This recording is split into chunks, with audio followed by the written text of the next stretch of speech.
Oh no, I gave my heart away. Went a bit too far, so wrong. Oh no, open up my soul. But babe, how could I know you're cold? Shame on you, should have seen what you were like. Dangerously nice. You got me all lost, so blinded. You got me all lost. Listen to my heart. I gotta be lost, survived it. Now you're all gone, gone, gone, my friend.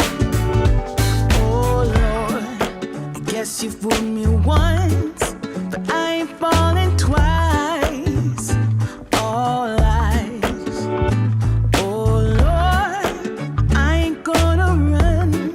My rise has just begun. I'll shine.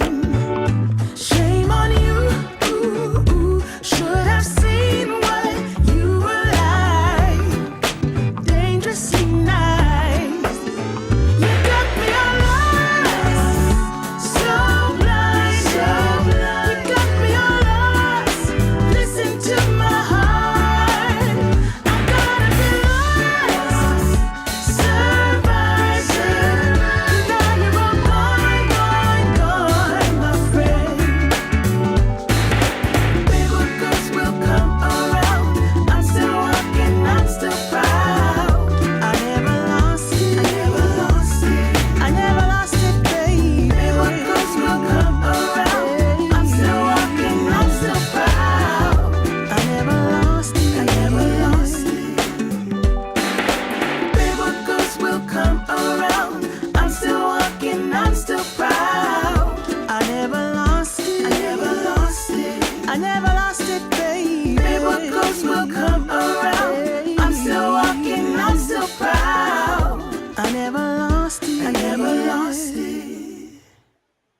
Hello, folks. Ken Rashad with another live edition of HBCU Sports Live. I'm joined by senior editor Kendrick Marshall and our special contributor Chris Stevens.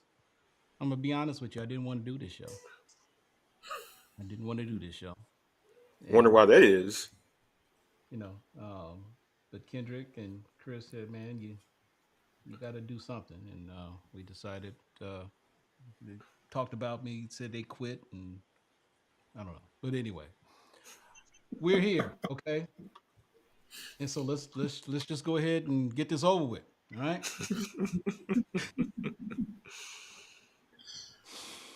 We're gonna recap the Bayou Classic. Southern won again, 27-22 in the final seconds. And I do mean the final seconds of this contest. So I will give you my thoughts, but I'm always look, I'm very biased on this particular subject. So Kendrick, I'm gonna start with you and allow you to feel free to talk about this game, your thoughts, and what your takeaways are from it. Go. I told you last week that I didn't know whether or not Southern would be inspired because Eric Dooley got fired the week before the game started. Um, and they came out pretty inspired. A really solid effort by Southern. Surprisingly, they started Noah Bodden.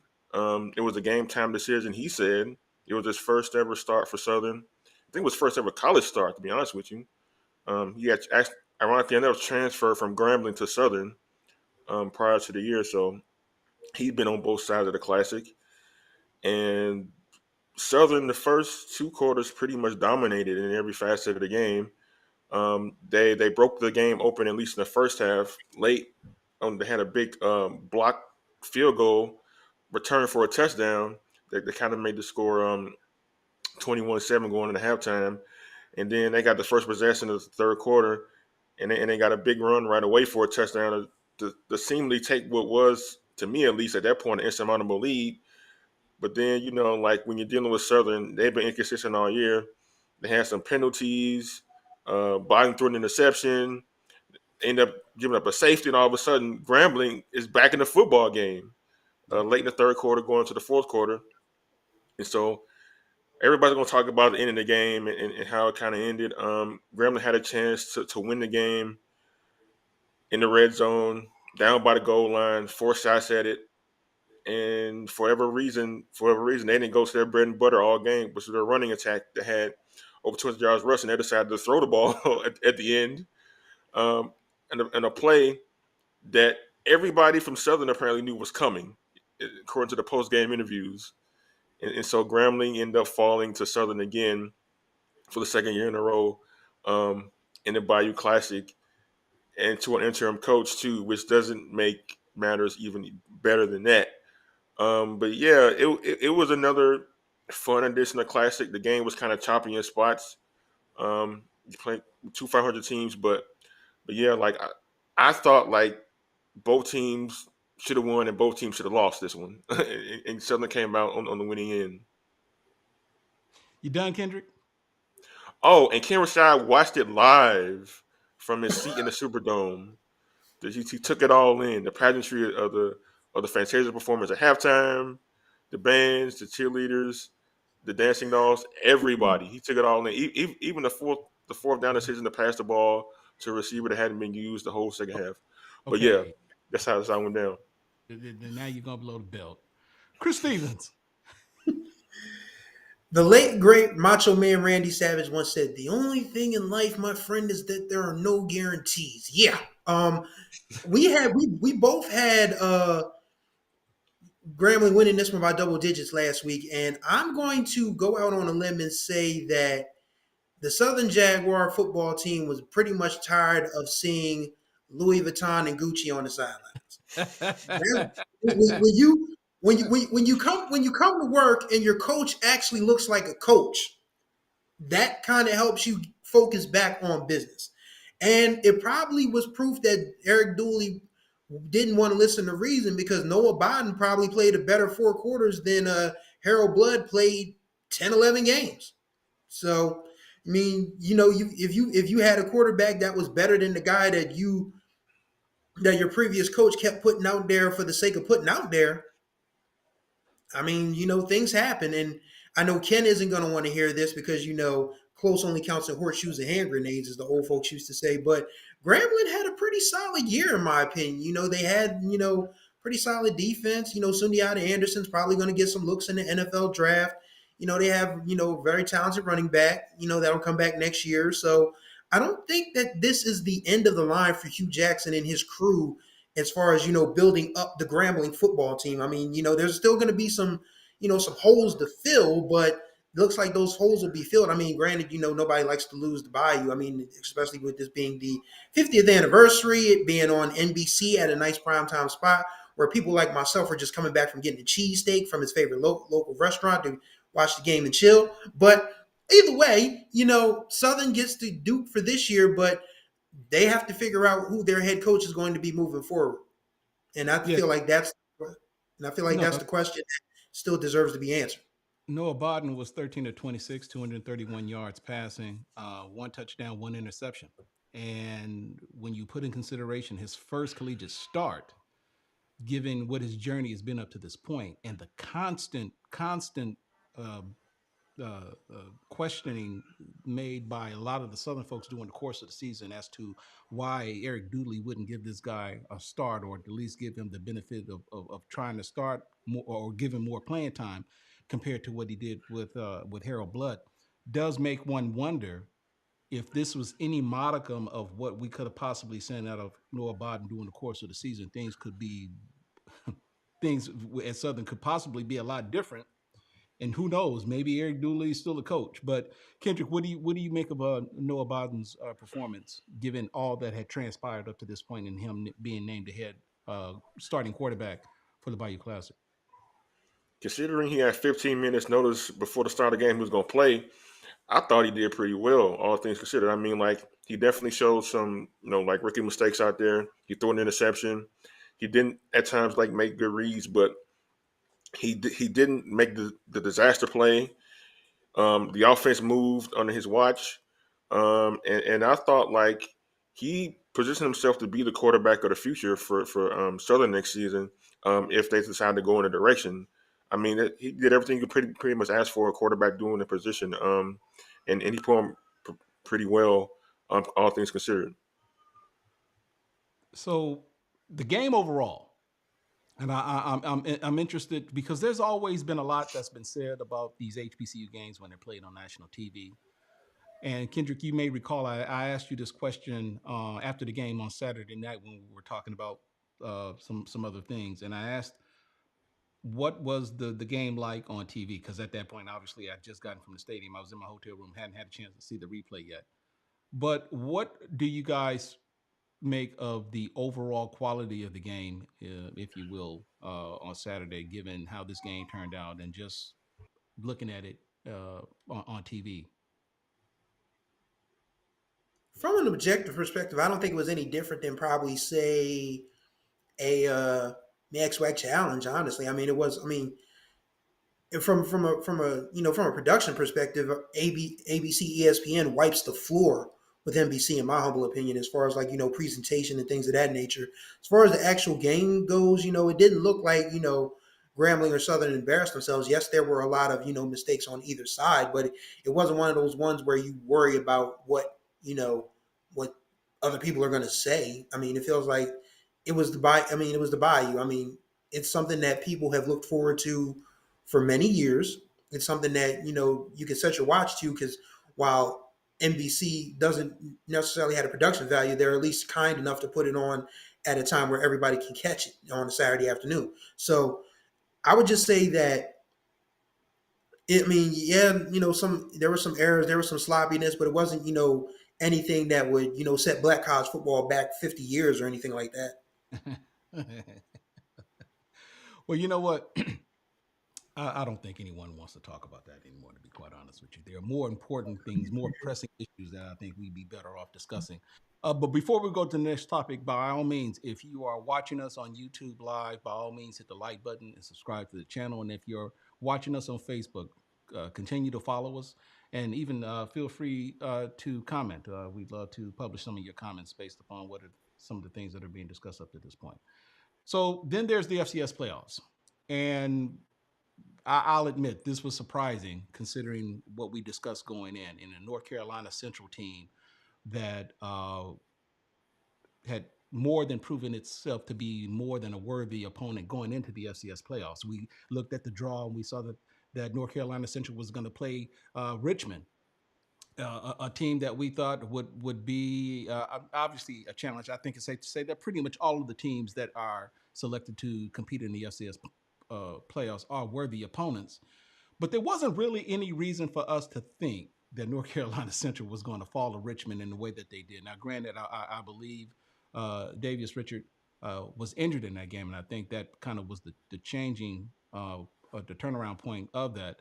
But this kind of plays into the narrative of a much larger conversation we've had previously, and that has been discussed ad nauseum about HBCUs and how they compete against PWIs, whether it be at the FCS level or even at the Division II level, and what we witnessed in Benedict, and we'll talk about that a little later, and even what we witnessed last week with Virginia Union and the way they fell out. So, Chris, I'll start with you. What are we to make about? First, let's talk about the North Carolina Central loss. What were your thoughts upon learning that they had fallen to Richmond in the first round? I was surprised, honestly, because I felt like the way that draw shook out, because Richmond, of course, as we know, had trouble with Morgan State and lost to Morgan State to open the season, and that Albany team that's awaiting them didn't really put any fear into my heart either. So I just feel like that, Central, if they went in there like who did we have last week? I forgot the young man's name that quickly. I'm sorry. Mookie Collier. Good grief. I'm sorry, Mookie. You're talking about the gap. Yeah, Mookie Collier. Yeah. Good Lord. Sorry, Mookie. My apologies, bro. But yeah, like you said last week, if they had just played their game, there was no reason they couldn't win. And they did for about 32, 33 minutes. And then, of course, with Davius, laboring a bit. I mean, and good football teams are going to, take advantage of what's in front of them. And a weakened Central team who had just given everything they possibly had. I mean, I'm not going to take responsibility as a Delaware State alum. I refuse to take responsibility for them being worn down because they just, blew the doors off the cherry red and Columbia blue the previous week. So, but I mean, Central's had some really tough games this year. I mean, there was the 49-48 win in overtime over Campbell. There was the, coming down from 3 scores to beat Elon at Elon. And of course, being humiliated, not humiliated, but just surprised, I'll say, by Howard a couple of weeks prior. They just ran out of gas. And credit to Richmond for, no other reason than they played in a stronger conference. Like if Central has another game where they play like, we'll say Richmond played like a University of Delaware or a Albany or a Vermont or Rhode Island. It's a little bit different than North Carolina Central playing Delaware State or Norfolk State, quite frankly. It just is. Right. But Chris, let me just kind of challenge you just a little bit. You said Richmond benefited obviously from playing in a stronger conference, but yet we saw what North Carolina Central did during the non-conference schedule, and they played some formidable opponents and played better than most teams. I mean, these were teams that were convincing wins, or games that were convincing wins. It wasn't as if they were just kind of squeaking by opponents. So what do you say to that? I mean, it wasn't as if North Carolina Central was unprepared to play against a team like Richmond. I mean, I don't think they were unprepared at all. I just felt like that Richmond just maybe had a little more in the tank, and I think that goes back to what we've always long said about recruiting and, the trenches and Jimmys and Joes over X's and O's or what have you. And that's probably what messed up, Central on this particular trip, was that Richmond maybe just had just a little more in the tank in terms of depth or what have you. But it's nothing to be ashamed of. It's one of those things where you look at a game like this and you say, okay, if you take the second best MEAC team and they can give a coastal team a challenge or even have them on the ropes, and you still get to have a prestigious university like Howard playing in the Celebration Bowl, then you'll take that every year.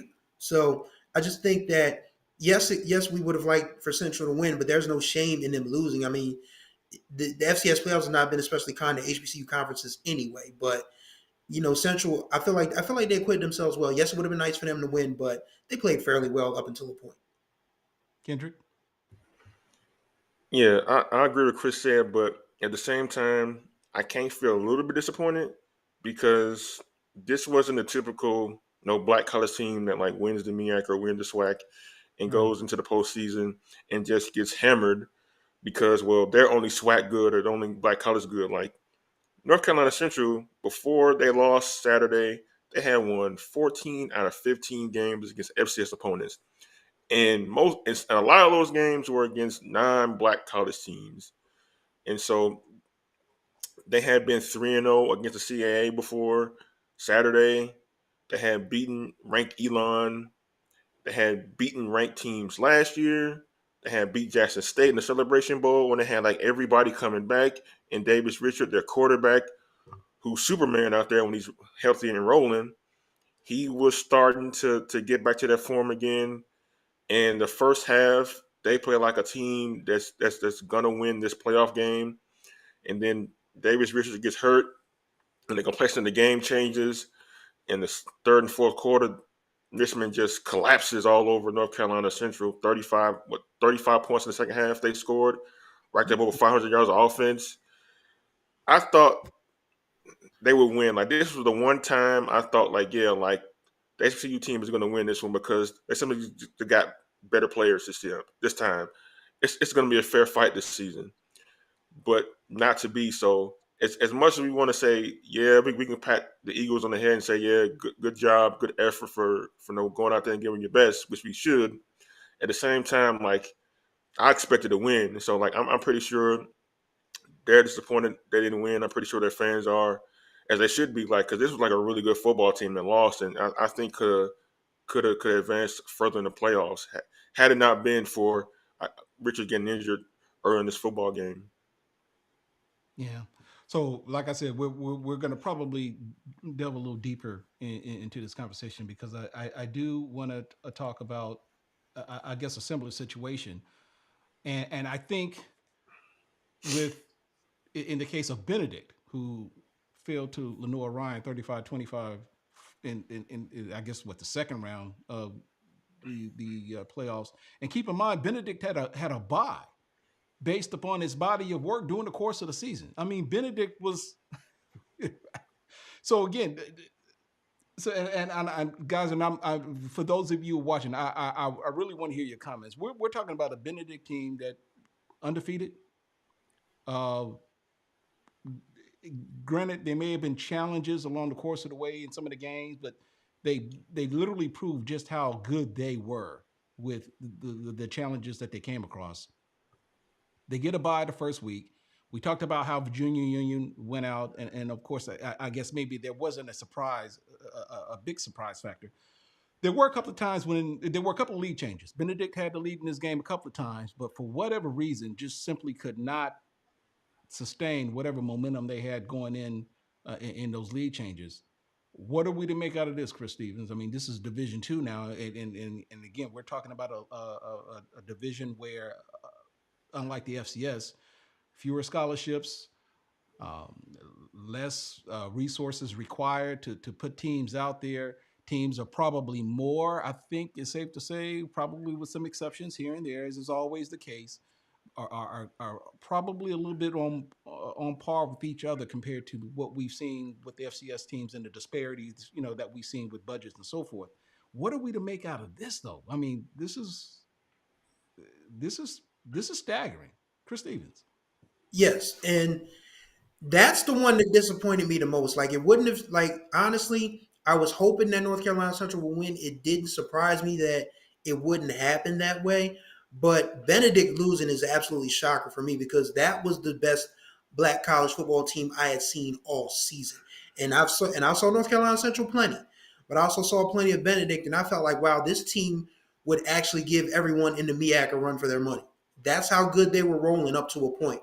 And I think what it was is that in a conference like the SIAC where everybody already knows everybody's game plan, and that's not an excuse, but at the same time, styles make fights. And I think that when I mentioned last week that Lenore Ryan's quarterback threw for like 400 yards and 5 touchdowns, that was going to be something for Benedict to look out for. And that quarterback didn't replicate nearly those numbers, but it was still good enough for them to pull out the upset, if you will, because this was Lenore Ryan's first postseason. The win before that, when they beat Shepherd, I think it was their first postseason win ever. Wow. So, you know, well, I mean, when momentum is a funny thing, when you already have that, it's like a basketball player seeing that first shot go in. When the first shot goes in, it's like, okay, now I know what to do. I can keep making these. Feels like Lenore Ryan might actually be on one of those runs, and Benedict just happened to get caught in the crossfire. What that means for the future of the program, I do not know, because we already have discussed this time and time again that their head coach Chennis Berry is going to be a man in demand. I mean, you've got Southern open, you've got Prairie. I'm not Prairie. Oh God, let me not put that on Bud McDowell. I'm sorry, Coach McDowell. You've got Texas Southern open. You may have a MEAC job. You got South Carolina State open.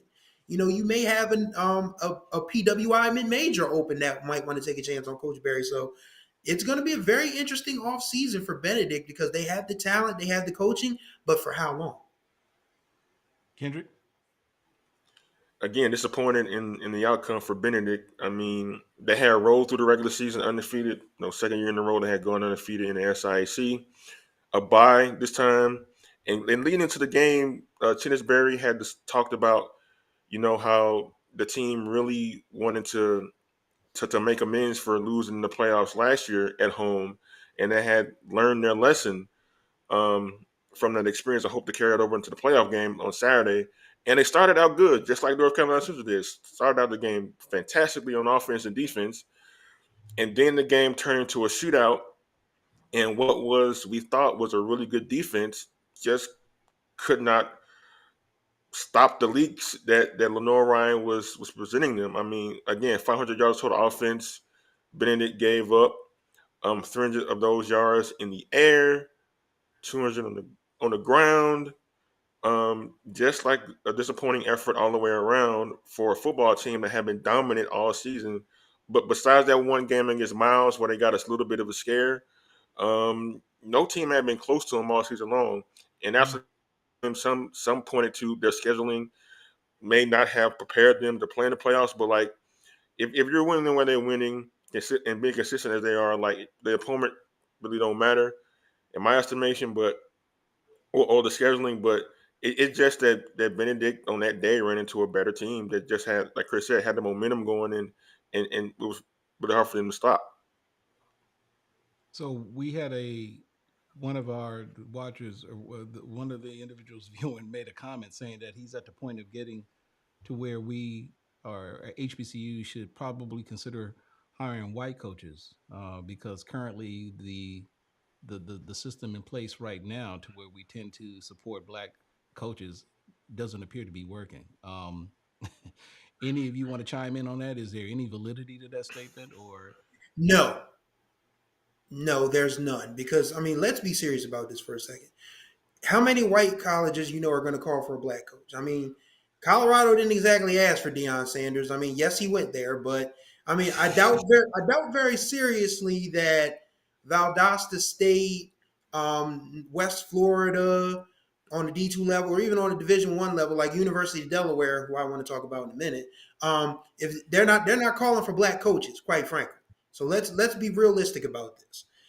HBCUs should be coached by black colleges and populated by black athletes in all sports, or the ones that we play regularly. I mean, there's just a fact now that we don't play as much baseball or softball as we used to. I mean, I don't know too many black bowlers anyway, but still, I mean, no, none of this makes any sense.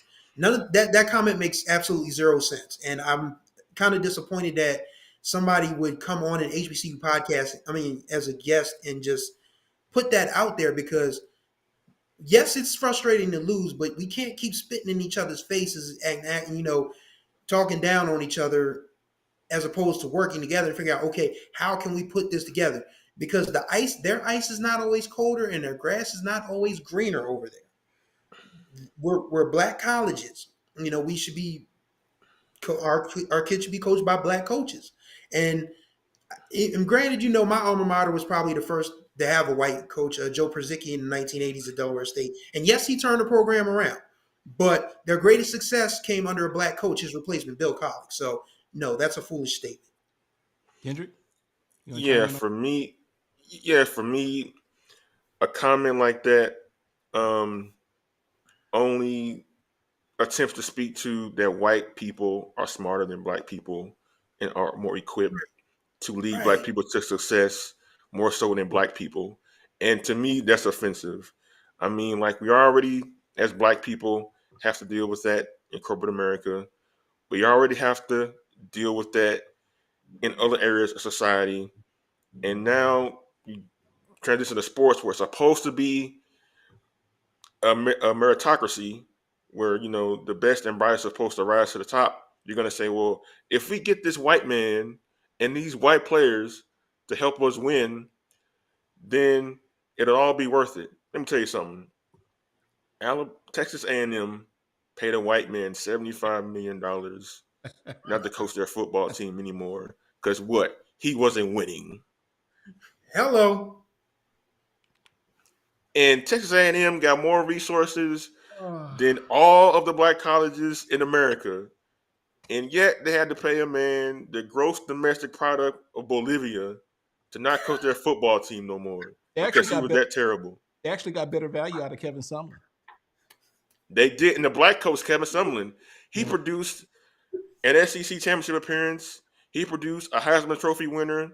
And he had a better record than the coach they gave $75 million to. Not the coach no more. So what are we talking about here? Hey, man. I just thought and just let me bring up one more point. I would be remiss if I did not mention that in the SWAC there was a white football coach. Yeah. And he did lead the program to a Celebration Bowl that they lost. And ended up going to a Group of 5 school, ended up being fired from there for losing. So yeah, right ain't always right, man. Stop perpetuating this stereotype. Like if you surround yourself with like white people and indoctrinating them to black spaces, everything's gonna be okay. When history proves that's not always the case. The only reason why I showed that comment, because this is something, and you guys know this. This isn't the first time we've heard people make these comments. But I am a firm believer, because there's not enough, and I think at some point now with the offseason coming, we're going to have to probably take a deeper dive into the differences, and I'm talking about at the FCS level, in terms of what makes a successful FCS program successful as opposed to those that are not as successful, historically speaking. And I would simply say that all you have to do is just go to any school's website, and I'm dead serious, and look at their staff directories.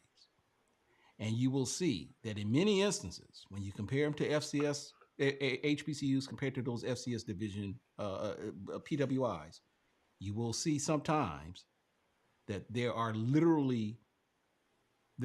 is literally one person and an HBCU that is doing the job that typically would require 2 and sometimes 3 people, depending on what it doing. So the point is that we're asking these.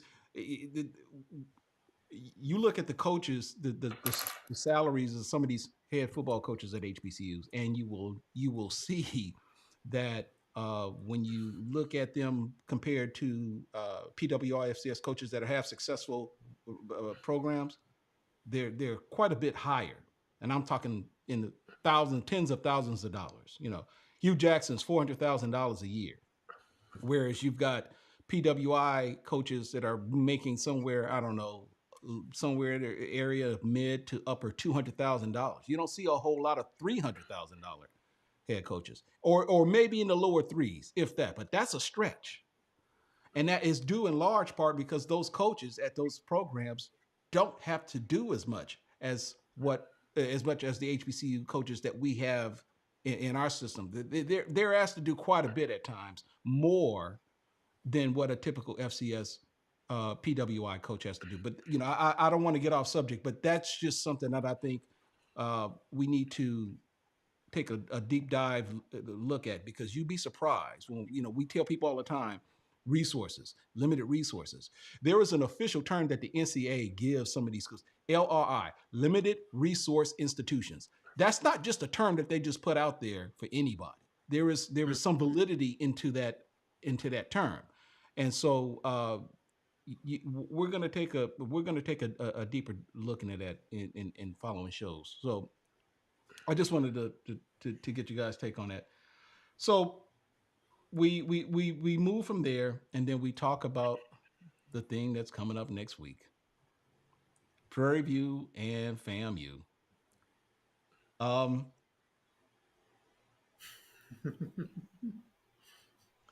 And I say this respectfully, but does Prairie View have a chance? Any one of you guys feel free to start? And I say that considering, look, okay, so let me put some context in it. We saw how the SWAC West was won with Prairie View. Prairie View 2 weeks in, I think before they needed a Grambling loss, they got it. They needed I believe an Alcorn loss, or I forgot. They needed some losses along the way, and they got it, and they were able to make the most of the opportunity that was given to them. So that what I'm saying is, but they're going in as 6-5. So that's why I asked the question: does Prairie View have a chance? I would say that they do only if Florida A&M gets off to what has been their problem for them the all season, is getting off to slow starts in the first half. But I don't. I said last week, like, I don't see this. I know they play earlier, but Prairie View didn't have all its available players due to injury. Now Prairie View's relatively healthy now, but I still don't think that's going to make a difference. I think Florida A&M, with their number one defense in the country, with the offense they have, playing at home, is going to be a very charged up environment. The first real postseason game in Bragg Stadium since the FCS playoffs years ago. I think those factors, and with the trip for the Celebration Bowl on the line, and the program really wanting to accomplish that for the first time ever, I think Florida A&M is going to put a hurting on Prairie View come Saturday. Ooh. Chris? Florida A&M. Coach Willie Shotgun Simmons. Head coach, quarterback Jeremy Musa. The eyes of HBCU Nation turn to you. You guys are tasked with the opportunity of completing the duo that will make up the first ever Black Excellence Bowl at Mercedes-Benz Stadium in Atlanta, Georgia on December 16th. Yes, we know it as the Cricket Celebration Bowl, but this will be the Black Excellence Bowl because we've got two alumni groups, Howard and Florida A&M, who, as my grandmother used to say, thinks the Lord willing and the creek don't rise on them. So, this is a chance for you guys to be as loud as y'all want to be at a national television crowd the week before Christmas. Don't blow it. That's my message to Florida A&M. Don't blow it. Because, there have been some times when y'all have played some very suspect football. I watched that Southern game, and we just talked about the coach who didn't know his butt from a hole in the ground or a Gucci suit. Y'all almost lost that game. So I'm telling you now, please show up, Florida A&M. I don't have any doubt that you will show up, but as Kendrick said, you got Big Jaquez Gent back there in the backfield. If it's raining, use him as your clodhopper. Just hand him the ball. Just let him, as Chris Berman used to say, all over the place. And then you will have your trip to Atlanta.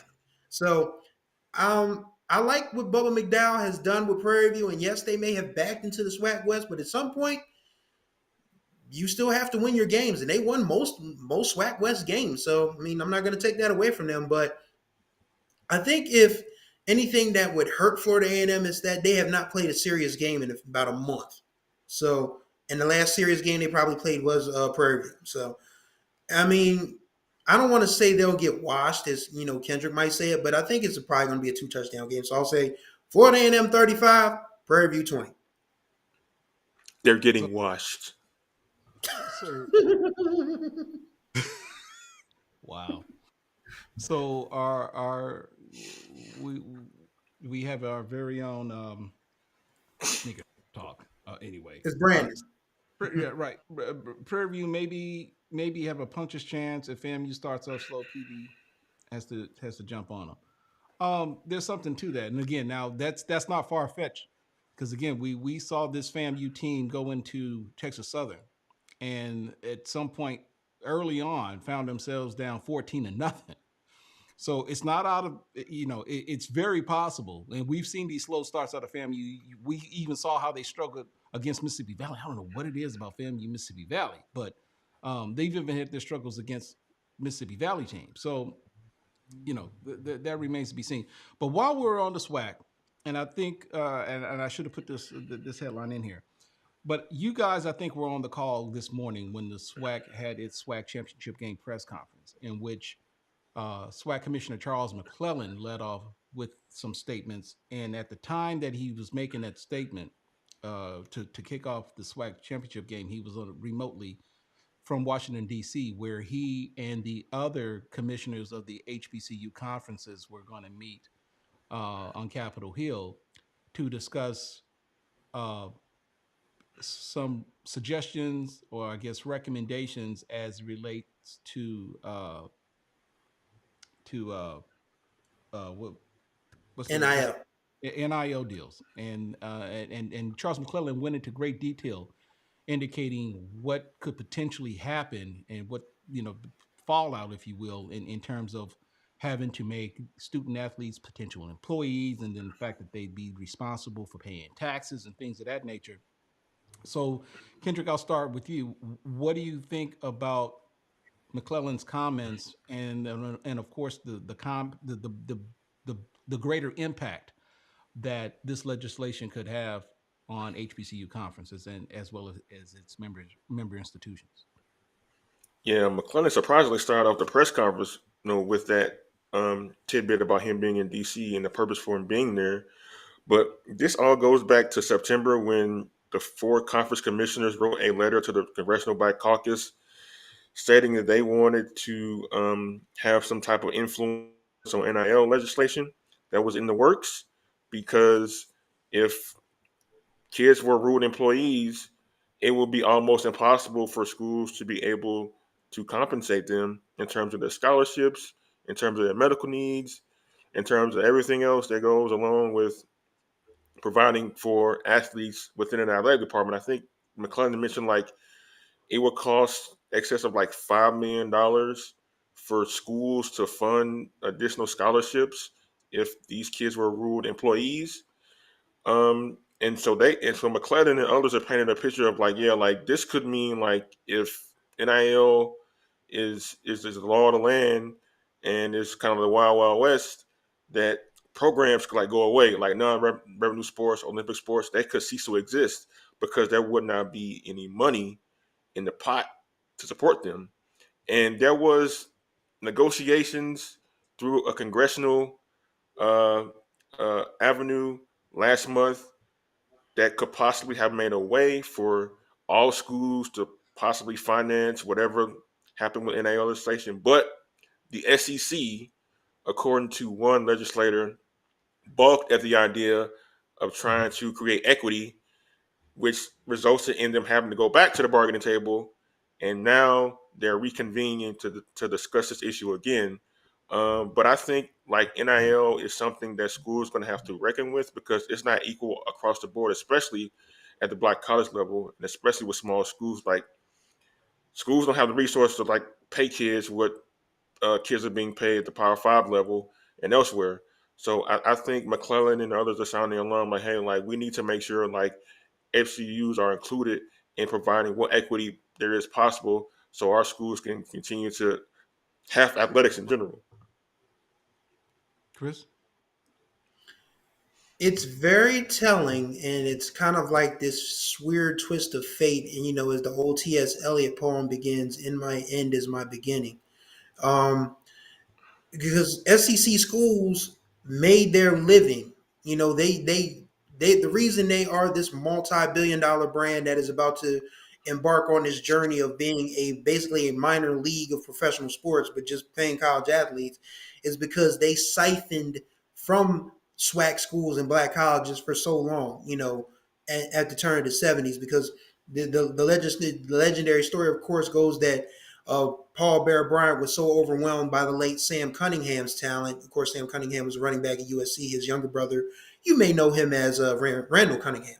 And yeah, that Bear Bryant was so overwhelmed by Sam Cunningham's talent in the USC game, he said, "Oh, I got to get me some of these black boys."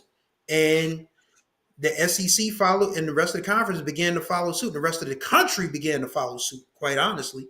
And it's fitting. I guess it's strange now that they've already gotten what they've needed out of black, labor, is that they were like, no, we don't feel we don't feel the need to help you even after we've crippled your institutions athletically and otherwise. Yeah, so it's just very strange that, it's disappointing, but it's not surprising, because when you look at it from through that lens, it's just that, okay, we've gotten what we needed from you. What do we need from you now? What have you done for us lately? It's like they don't, the money. The 1% isn't the 1%, for no reason, and the 99% suffers because of it. And that's pretty much what this is with the NIL. Because Dr. McClellan is right. He mentioned that not only would the schools have to, would have the students have to pay taxes, but the universities would have to match that tax payment. So if you're telling me that a kid that plays football at, we'll say, South Carolina State is raking it in at Hardee's or Cookout. God, I got to get back to Cookout one of these days. Sorry, but yeah, if the kid is raking in the money for that kind of sponsorship, and he has to pay on that, and South Carolina State has to pay on that, when they still are playing in a gym that isn't very much better than your local Y, what can you do to build up a basketball program if this is a football kid doing this, mind you? So it's really going to come to a point now where HBCUs really have to make some hard decisions if no one else is going to help fund this NIL thing. So if you guys are watching us live on YouTube, by all means, let's get those likes up before we end the show. Hit the like button, subscribe to the channel, and of course, if you're on Facebook, continue to make those comments, and we'll publish the good ones before we end the show. The ones that make sense, not asking for white coaches. Tell us how you really feel, Chris. Okay, so let's go ahead and end this with closing arguments. Chris Stevens, what is your closing argument for the show? Today we had some breaking news in black college football at the Division II level, and that was that Teddy Keaton, a veteran SIAC coach as is, and just led young Allen to their best season ever, 7-3, will be leaving that position to take over the open job at Clark Atlanta University. Coach Keaton, who I had the pleasure of talking to earlier this summer when I was doing SIAC previews for HBCU Sports, a man of faith, a confident individual, an outgoing individual, someone who I found to be very effusive and, someone that you want to play for. And by God, he's going to need every bit of that, because going to Clark Atlanta might just, be one of those things where, he was stepping out on faith. Clark Atlanta's last winning season was when they went 6-5 in 2008, when the United States elected a gentleman by the name of Barack Hussein Obama to become president for the first time. So we're talking about a team that has not been very good in recent years. So bad that not even the great Willie Slater, who was a very successful coach at Tuskegee, barely made it through half the season before they told him his services were no longer required. And as much as you want a success story to come out of certain programs and certain sports, it just does not seem plausible for Clark Atlanta. We had the same conversation about St. Augustine's when they fired their coach mid-year, and then the coach, because he had had an oversight with ineligible players. So some schools are just not going to be good at certain things. There's a line of demarcation for a reason. And Clark Atlanta just feels like that's not going to be a place for anybody to win. And as much as I'll be rooting for Coach Keaton, I just have to question this decision because you leave a program like Allen that is building up. Like they're probably going to be building a football stadium in a few years. They won 7 games, and this was only their third year in Division Two, third year in the SIAC. Why walk away from that? But that's something Teddy Keaton knows the answer to. And if his confidence is enough for him to carry that job, then I support him and I will root for him the whole way. But I just feel like that this is he's ice skating uphill at this point because Clark Atlanta is just a program that just does not seem to have it together. And if they get it together, then that's a great thing for Coach Keaton and his reputation. But I just hope it doesn't come back to bite him. Wow. Kendrick, you want to follow that with your closing argument? I hate following Chris, man, because mine are never good as his are. I always do this to me, Ken. That's why y'all lost the Bayou Classic, by the way. But Oh, anyway, come on, man. Yeah. So my closing argument tonight is gonna take it back a little bit to what we discussed earlier in the show, the playoffs, particularly the FCS playoffs. Now, after North Carolina Central lost, even kind of like before the game was even played, there's been a lot of discussion on social media about once again comparing the FCS playoffs to the Celebration Bowl. It's kind of like one of those tired discussions people get into, like the LeBron or Jordan debate. We all know Jordan's better. The story for another day. But yeah, like we got to stop pitting these two entities against each other. The playoffs are their thing. The Celebration Bowl, its thing. The Celebration Bowl provides a chance for black college schools to be on a national platform and make a little money and compete for a championship to some degree. And we've talked to many players and coaches over the years, and they loved it. They loved the exposure. They loved the stage of actually having to experience an actual bowl game and kind of what they're like and get wine and dine and get had a red carpet rolled out for them for their entire time they're down in Atlanta. And nothing but rave reviews from that perspective. The fans seem to love it too. I got to go for the first time last year. It was a really great experience. I hope to go back in the future. Yeah, but it's a grade A class setup, and I think it's definitely valuable for the black college experience as far as athletics is concerned. And then you have some people who think like that football game shouldn't exist. Like we should just focus on trying to make the playoffs and win the national championship and not be so exclusive to just ourselves. And I'm like, calm down, man. Like the Celebration Bowl provides this thing. And there's other people who feel like the playoffs don't provide any benefit at all to black colleges to even be in them, to even strive for them, to even want to play in them. There is some hangups to the playoffs though. Like you got to bid to host a playoff game if you want to host it at home. NCAA takes 85% of the gate. The travel situation, if you're a football team, can be harrowing based on some developments this past weekend with one team in the playoffs. But Mhm.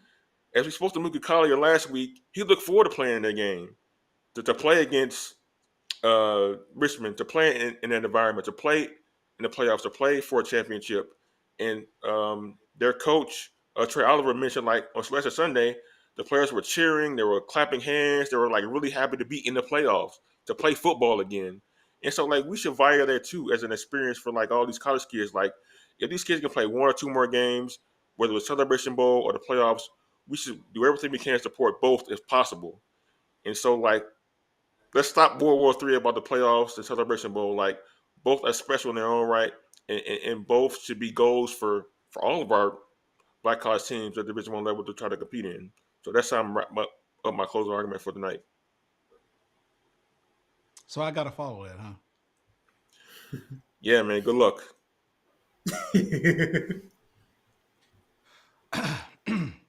Hopefully, I can get through this without crying. Okay. Because, well, Bayou Classic ended in what I'd like to call traditional fashion. We've seen a lot of classic endings to this game over the years, and as fate would have it, the 50th edition of the Bayou Classic was no different than what we've seen in games past. And if you saw that game, anyone who watched that game on TV, and if you were there in person, you probably saw a display of play calling that, when it was all said and done, really scratch people, that the Grambling supporters scratching their heads. And you know what? It even left a lot of Southern folks scratching their head. How did Grambling screw that up? How did Grambling screw that up? You know, folks, Ken, how did y'all screw that up? You know, this is Southern folks now. Okay, so my point is this. The one thing that I noticed when that game concluded, we know Grambling got to the 3-4 yard line, 4 straight plays, and could not get it in, despite the fact of the performance of Floyd Chalk and what he was able to do the entire game. And Hugh Jackson and all of his brilliance decided to pass on that final 4th down play. Hugh Chalk wasn't even in the game on that play. So we can question what the rationale was for Hugh Jackson making the decision that he did. But what really bothers me, and and this is more so of a request to the organizers of the Bayou Classic, Grambling, Southern, and NOCCI, which works for Grambling and Southern. The Bayou Classic is owned and operated by Grambling and Southern. Just so you guys know, this isn't an event that's owned by a third-party promotions company or a PR firm. This is Louisiana owned, if you will. The organizers are going to have a official Bayou Classic post-game press conference. There is no way in the world you can have Hugh Jackson to make those calls the way he did and not give the media access or the opportunity to talk to him after the game, cooling off period, if you will, to find out what the rationale was behind those play calls. Whether it be that play, ebbs and flows that happened during the course of the game, I get it. A lot of these news organizations, they'll be out there on the sidelines. They try to wait for the coaches, after a cooling down period. They'll go to the coaches, try to get comments from them, or whatever the case may be. They try to talk to players. But for the Bayou Classic, being the event that it is, there has to be an official press conference. So the organizers, hear me now. You are going to have an official post-game press conference following the Bayou Classic. I understand the game is over. You put that stage out. You want to announce who the MVP players are for each team. That's all great. But you're going to have a post-game press conference so that members of the media can ask these coaches various questions. And Kendrick just walks out on me. But they're going to have questions. You have given them the opportunity to have the media to ask these questions so that they can report on what the rationale or what the logic is behind some of these plays that these coaches call or whatever decisions that they make during the course of the game for the outcome to eventually become what it is. Because right now, if you go on the internet and you type in Hugh Jackson, you'll see where there are comments that he's made where the Bayou Classic is going to be a game that Grambling wins or whatever he was saying. But we don't have any post-game comments or any post-game statements from Hugh Jackson as to what his team did or what his rationale was for making some of the decisions that he's made. So that is my closing argument. I'm going to end on that note. We need a post-game press conference for the Bayou Classic. I'm Ken Rashad. That was Kendrick Marshall. He's Chris Stevens. Take a moment to hit the like button, subscribe to the channel. If you're watching us on Facebook, thank you for taking a few minutes to listen to us rant. Continue to support the channel. And if you'd like to donate financially, by all means, go to hbcusports.com/donate, and you'll have the option to either donate via PayPal or even via Cash App. I'll see you guys next time. God bless you.